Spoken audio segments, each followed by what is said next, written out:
Olá, pessoal, espero que estejam todos bem. E hoje a nossa aula é sobre os polímeros de condensação. Na aula anterior, nós terminamos os polímeros de adição, que a condição para que seja um polímero de adição é que tenha ligação pi, onde aquelas ligações são rompidas no monômeros e vocês vão ligando os monômeros, formando os polímeros de adição, ok? No caso de polímero de condensação, eles são polímeros obtidos por meio de reações nas quais há eliminação de pequenas moléculas, geralmente de água. Então, o que vai acontecer? Eu vou ter agora dois monômeros que podem ser iguais ou diferentes, onde na junção dos dois você tem a eliminação de pequenas moléculas. Por exemplo, poliéster. Como é que você forma um poliéster? Um poliéster é um polímero formado a partir de dois tipos de monômero.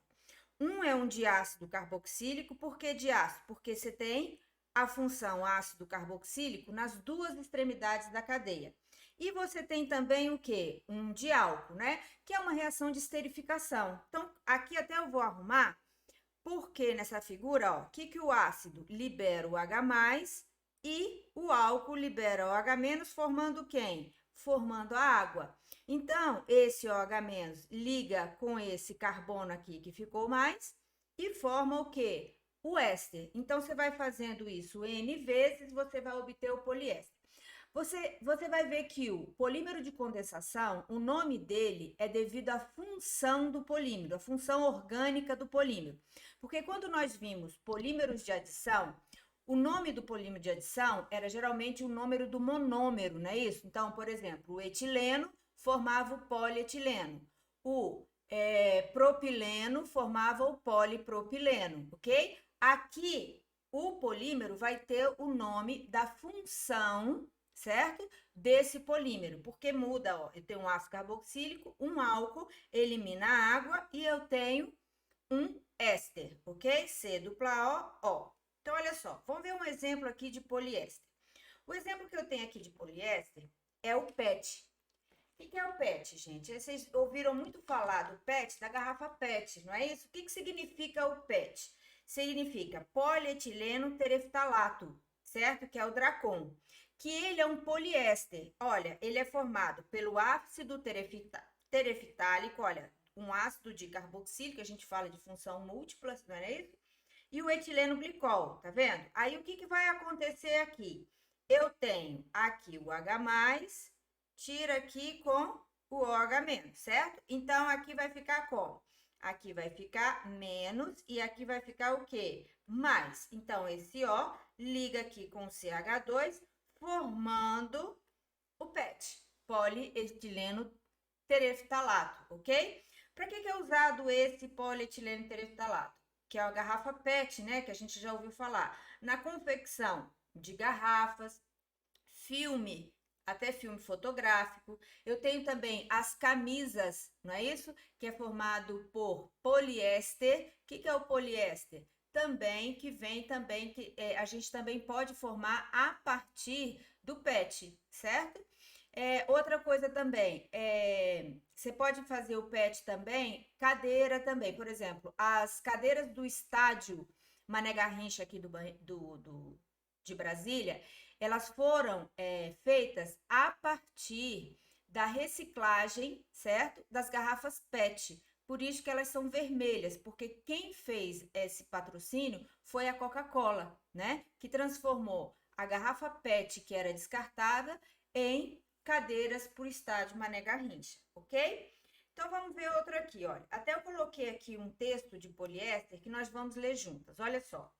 A maioria dos tipos de poliéster são termoplástico. O que quer dizer termoplástico, gente? Termoplástico significa que ele, quando você aquece, ele amolece e você consegue o quê? Moldar novamente, certo? E possuem diversas aplicações. A principal é a proteção de tecidos e malhas utilizados em camisas, calças, lençóis, cortinas, móveis e estofados. No vestuário, apesar de possuir um toque artificial em relação às roupas feitas de fibras naturais, por exemplo, o algodão, a seda, o tecido de poliéster apresenta algumas vantagens, como maior durabilidade, retenção de cor, ou seja, ela não desbota quando você vai lavar, E resistência à rugosidade, ou seja, elas amassam muito menos do que um tecido de linho, né, de algodão, de seda. Por tais motivos, é muito comum a mistura de fibras de poliéster com fibras naturais, que é o caso do tergal, na confecção de roupas, garantindo características combinadas ao tecido. Tanto se você vai olhar na etiqueta da sua roupa, tem que estar lá descrito quantos por cento é a composição disso aí. Então, ela vai falar 30% de poliéster, 70% de algodão, ou inverte, 70% de poliéster, 30% de algodão. Então, toda a etiqueta de roupa, você tem a composição daquele tecido, certo? Com o avanço da tecnologia, a descoberta das microfibras que possibilita o poliéster ter um toque mais suave, quase como um tecido de seda, não é isso? Então você tem aqueles lenços, certo? Bem fininho, bem macio ao toque, que remete muito a gente lembrar da seda pela maciez. Mas se você olhar na etiqueta, lá não tem nada de bichinho da seda. Aquilo ali é um polímero, ele é um poliéster. Além do vestuário, o poliéster é muito usado como matéria-prima na produção de garrafas de plástico, ou seja, garrafa PET, filmes, filtros, tinta em pó, reforços para pneus, material isolante, enchimento de almofada, telas de LED, acabamento para instrumentos musicais e muitos outros produtos. Então, a aplicabilidade do poliéster, ele é muito grande, tudo bem? Agora vamos ver outro tipo de polímero de condensação, que são as poliamidas. O que são as poliamidas? São aqueles polímeros onde a função orgânica, né, do polímero são as amidas. Então, vamos falar aqui do nylon 66, certo? Que ele é formado a partir de um diácido carboxílico, certo? Com uma diamina, tá bem? Aí, o que você tem aqui também, gente? Você tem eliminação de quê? De água, ok? Você tem aqui a eliminação de água, que você tem o OH aqui e o H aqui, né? Nesse caso aqui, sai o OH e aqui sai o H e liga a amina aqui, ok? Aí, lógico que tem também, vamos botar aqui, menos H2O, certo? Também tem condições do meio reacionar.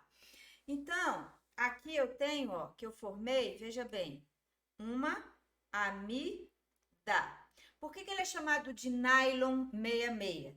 Porque ele é formado por duas cadeias que têm 6 carbonos, ó, 4 mais 2, 6. Aqui, ó, 6 carbonos. Então, o ácido é uma cadeia com 6 carbonos e a amina também é uma cadeia com 6 átomos de carbono. O nylon, gente, ele é utilizado em meias de seda, paraquedas, corda, tecidos, não é isso? Para vestuário, mochilas, malas.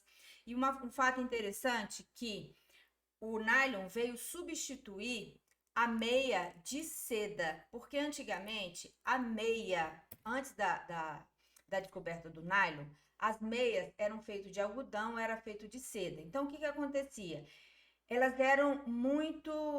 duravam muito pouco, porque qualquer coisa elas rasgavam. Então, elas tinham que ser grossa, certo? Para aguentar. Enquanto mais, quando você lavava aquela meia, certo? Ela não secava totalmente. Então, veio o nylon, né? Para fazer essa meia mais fina e mais resistente. E durante a Segunda Guerra Mundial, toda a produção do nylon dos Estados Unidos foi para a fabricação de paraquedas. Tanto que fizeram uma pesquisa nos Estados Unidos e perguntaram para as mulheres o que elas mais sentiam falta durante a Segunda Guerra Mundial, né? O que mais elas sentiam falta? Aí, 80% das mulheres falaram que da meia calça e 20% falaram dos maridos, entendeu? Porque foi assim, tanto que na hora que voltou a produção de meia, tem até uma foto da internet que a fila de mulheres para comprar essa meia era quilométrica, entendeu? Tá certo? Então, ela é uma poliamida, porque a função orgânica do polímero resultante da reação de polimerização é uma amida, ok? Bom, ainda em poliamida, eu tenho o Kevlar, certo? O Kevlar, gente, é um polímero extremamente resistente, certo? Tanto que substitui aqueles coletes antigamente feito de aço, não é isso?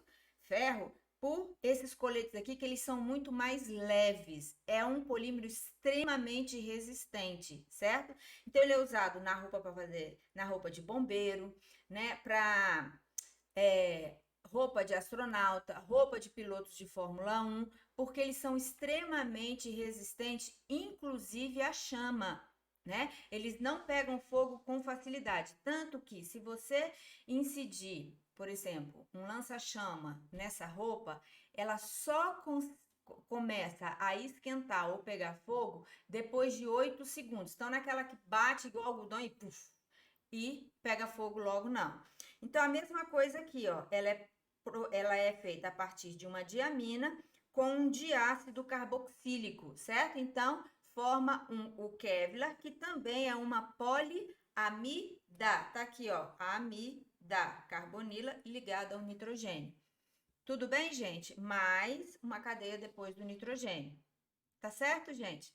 Então, aí eu tenho o Kevlar, que hoje em dia é de alta tecnologia, os materiais feitos de Kevlar. Isso aí adiantou muito essa parte, exatamente na parte de proteção, ok? Outra poliamida. Aí, ó, eu tenho a proteína, que é um polipeptídeo, né? O que é a proteína? Ó, eu tenho aqui os dois aminoácidos e você liga os dois, que a gente chama de ligação peptídica em biologia, não é mesmo? Que forma o quê? Um polímero, que é uma poliamida, certo? Que é um polímero natural e é um polímero de condensação e não de adição. Tem também, gente, os polifenóis. Por exemplo, a baquelite. A baquelite é o cabo da panela que nem eu falei para vocês, que ele é termofixo, né? Porque os termoplásticos, quando você esquenta, ele derrete e ele não muda a estrutura química. Já o termofixo, quando você esquenta, ele se decompõe. Lembra que eu falei do cabo da panela? Que quando você deixa ele em contato com o fogo do fogão, ele começa um cheiro ruim. Por quê? Porque ele começa a degradar aquilo ali, liberar CO2 e outros tipos de gases que eu tenho ali. Então, ele muda, quando você aquece ele, ele muda a estrutura química e ele não derrete, tá certo? Ele se decompõe, tudo bem? E ele é um polifenol. Por quê? Porque ele é formado de um fenol, um aldeído, certo? E o outro fenol.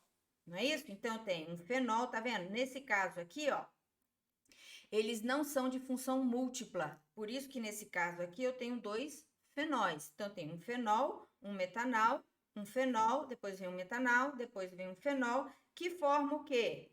Que forma um polifenol, que é a baquelite, que é o exemplo mais clássico de um termofixo, ok? Bom, depois, eu tenho o policarbanato. O que é o policarbanato?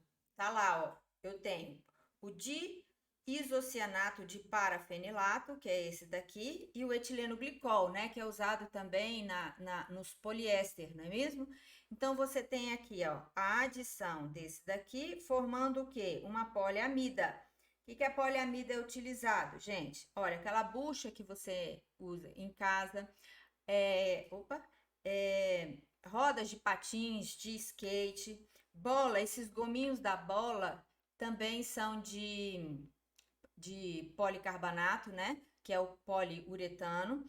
Aquele piso que você tem em garagem, quer ver? Aquele piso que você tem ali no saguão do colégio militar, aquele cinza lá perto da DE, ele também é de poliuretano, que você vê em garagem, você vê em shopping, não é isso?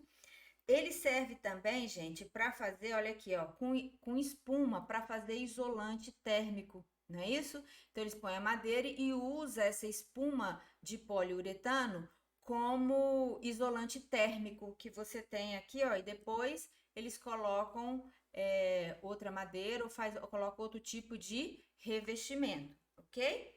E um polímero natural também que eu tenho, que são os polissacarídeos, que também são polímeros de adição. Olha só, eu tenho aqui a glicose alfa, não é isso? Que a hidroxila está para baixo, aí ele polimeriza e forma o amido. Aqui eu tenho a glicose beta, que eu tenho a celulose, tá bem? A celulose aqui, ó, que é formado também um polímero de condensação. Então, olha, gente, olha a diferença de todas as duas são praticamente feitas pelo mesmo monômero, só que uma glicose alfa e uma glicose beta. A estrutura espacial é diferente. E olha os produtos que são completamente diferentes em termos de função. Então, você só pensar, ó, você quando come, você contém enzimas que conseguem degradar o amido em cadeias menores e você absorve. Já a celulose, só porque ele é feito pela glicose beta, certo? O tipo de ligação que ele faz, né? A tipo da disposição espacial, você não consegue, você não tem enzimas que você consegue degradar isso daí, tá bem? Então, isso dá uma diferença enorme sob o ponto de vista espacial e estrutural, tá certo? Entre essas substâncias. Então, é isso, gente. Esses aí são os polímeros de condensação que vocês devem saber. E na próxima aula, nós iremos resolver alguns exercícios, que aí eu misturei tudo. Polímero de condensação, polímero de adição, certo? Para a gente poder identificar. Então, seria muito interessante se vocês estudassem esses polímeros para a gente poder resolver os exercícios na aula que vem. São bem simples, né? Mas é bem importante a gente compreender isso aí, ok? Então, um beijo para vocês, fiquem com Deus e até a próxima aula.